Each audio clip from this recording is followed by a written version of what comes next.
Hello and welcome to episode 120 of Nuggets Dungeon Terrain. In this episode of Monster Shorts, I'll be creating two enchanted swarms. The first monster is a swarm of shields. They've been enchanted by a spell and then taken on a life of their own.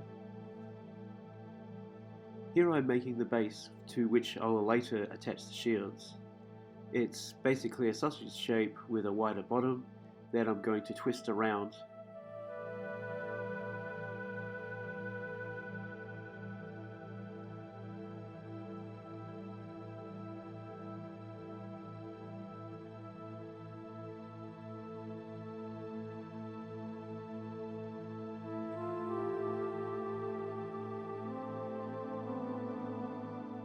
Here I'm just propping up the polymer clay with a toothpick. After it's been baked, I'll clip off the toothpick or pull it out of the hole, whichever works best.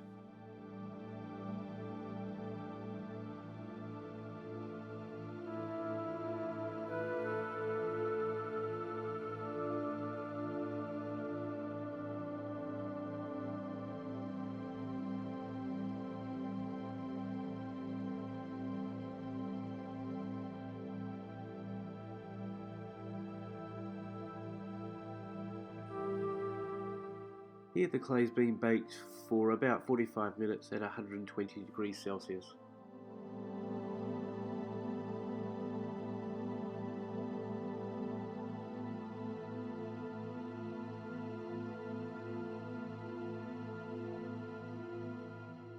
On the surface below you can find an assortment of shields that I've collected, and these are going to be stuck on in random locations on the hardened clay.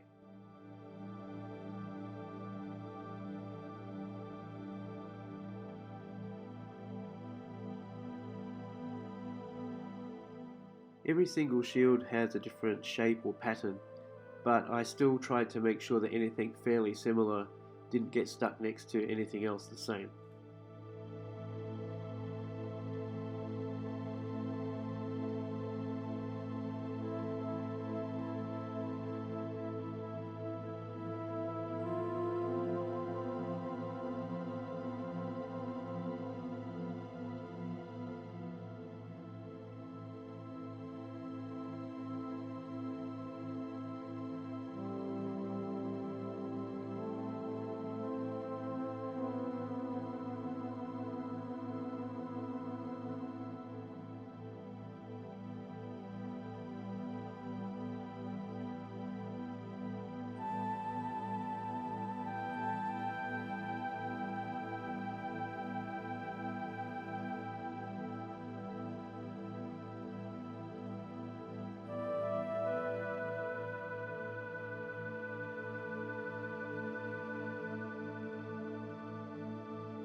I took a couple of wedges out of some of the shields to make it look like they weren't all new.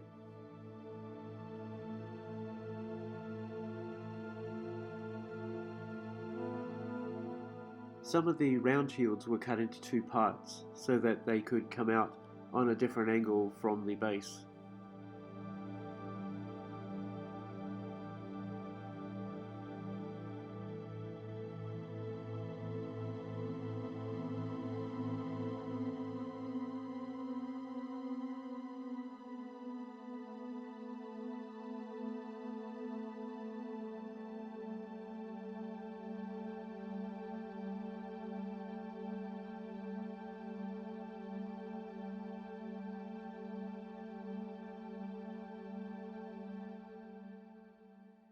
There wasn't a particular phase of creating this piece that took a long time.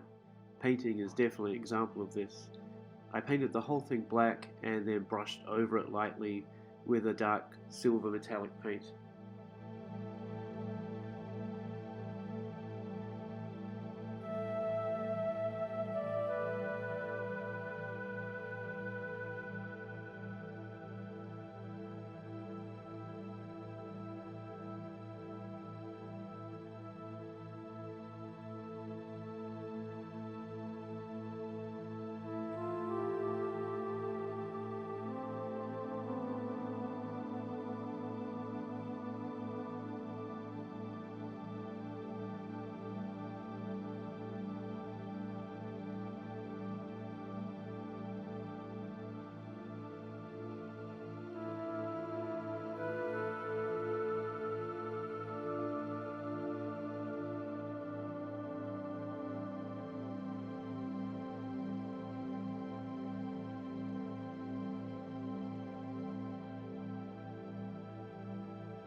There were a few details that I then went over and corrected. For example, some of the shields had wood, so I added the wood paint, and some of them had details which deserved to be in slightly different colours.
So if the shields got the service, it seemed only fair that I find a whole stack of old weapons and do the same thing.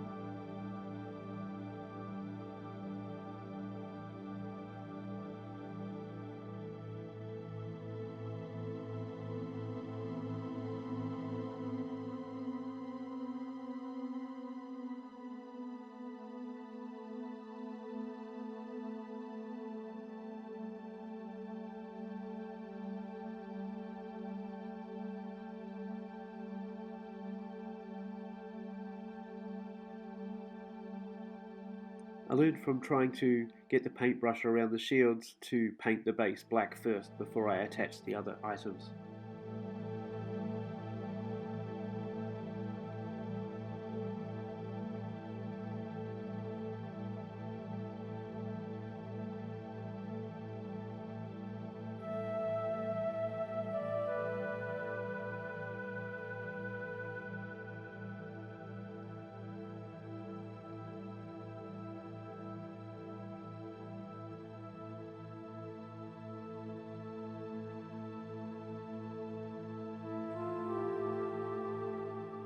Because some of the weapons were a very small piece but were heavy on the other end, I needed to make some little holes. Fortunately, with the polymer clay, it's as easy as using a thin scalpel blade and just twisting it around.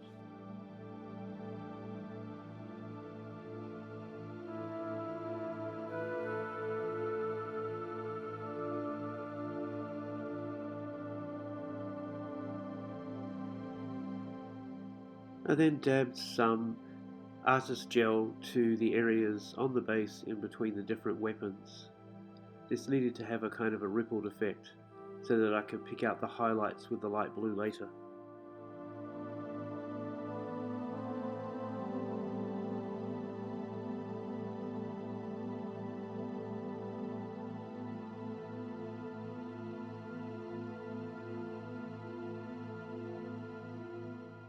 The base of the shields was black because I wanted it to kind of disappear and just make it look like the shields are floating in the air. For the weapon swarm, I wanted to use a different technique. I wanted to make it look like some dangerous electrical energy was moving the weapons around. So I started off with a dark blue and worked my way up to a lighter one.